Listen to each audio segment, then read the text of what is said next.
আপনারা দেখেছেন যে চাঁপাইনবাবগঞ্জ সীমান্তে আমাদের গত কয়েক সপ্তাহ থেকে বেশ উত্তেজনা চলছে।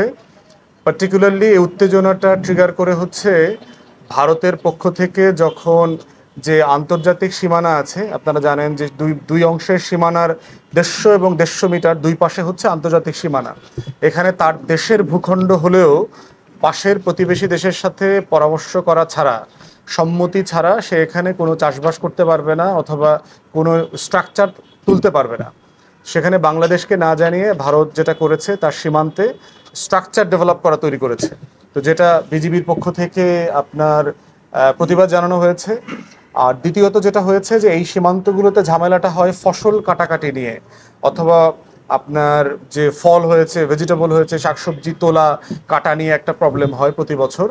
তো এই উত্তেজনাটা সেখানে আছে, কিন্তু আমার কাছে মনে হয়েছে যে এটা মোটামুটি বাংলাদেশের বিজিবি অত্যন্ত সাহসিকতার সাথে, মর্যাদার সাথে বাংলাদেশের যে ভূখণ্ড রক্ষা করা এবং স্থানীয় জনগণকে যে নিরাপত্তা দেবার কথা ছিল সেটা তারা সাকসেসফুলি করেছে।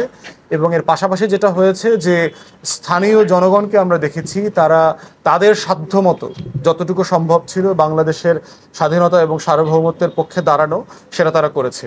কিন্তু ভারত দ্বিতীয় দফা বাড়াবাড়ি করলো গত 2-3 দিনের মধ্যে। দেখলাম যে সেখানে সাউন্ড গ্রেনেড চার্জ করেছে, তারপরে টিয়ার শেল লঞ্চ করেছে, যেটা খুবই দুঃখজনক। এবং বিজিবির পক্ষ থেকে ওখানে দেখলাম যেটার প্রতিবাদ করেছে স্থানীয় কমান্ডাররা ছিলেন, আমাদের দেশের মানুষরাও এটা প্রতিবাদ করেছে।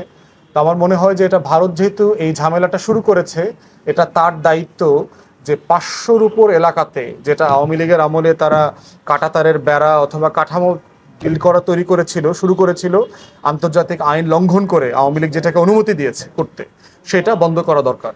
এবং আমাদের বিজিবি কারেক্টলি এই লিডারশিপটা দিয়েছে স্থানীয় জনগণকে নিয়ে, আমরা এটাকে হাইলি অ্যাপ্রিসিয়েট করি এবং এইটা কন্টিনিউ হওয়া দরকার।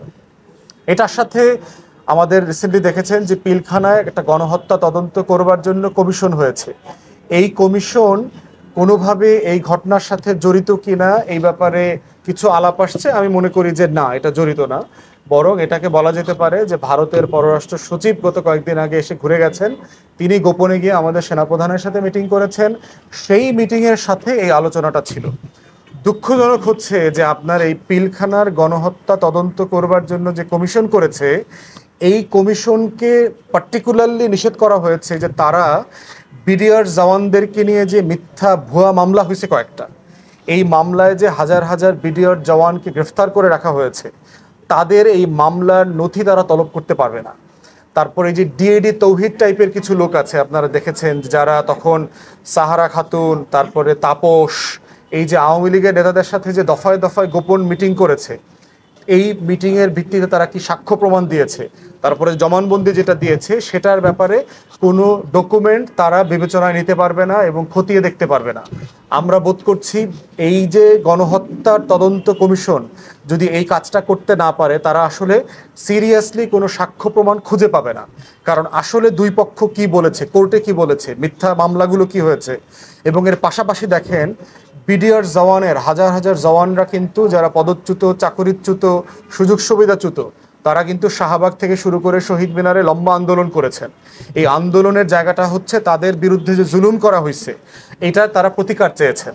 এবং একই রকম পার্টিকুলারলি আমি যাদের সাথে মিট করেছি, আপনার বিডিআর এর 76 ব্যাচ বলে, যারা পিলখানা গণহত্যার সময় তারা প্রশিক্ষণ চলছিল, যারা এই পিলখানা ট্র্যাজেডির কোনো পক্ষে অংশগ্রহণ করেন নাই, কিন্তু তাদেরকে একটা নির্বাহী আদেশে স্বরাষ্ট্র মন্ত্রণালয়ে চাকরিচ্যুত করে ফেলেছে, যেটা একটা অন্যায় কাজ।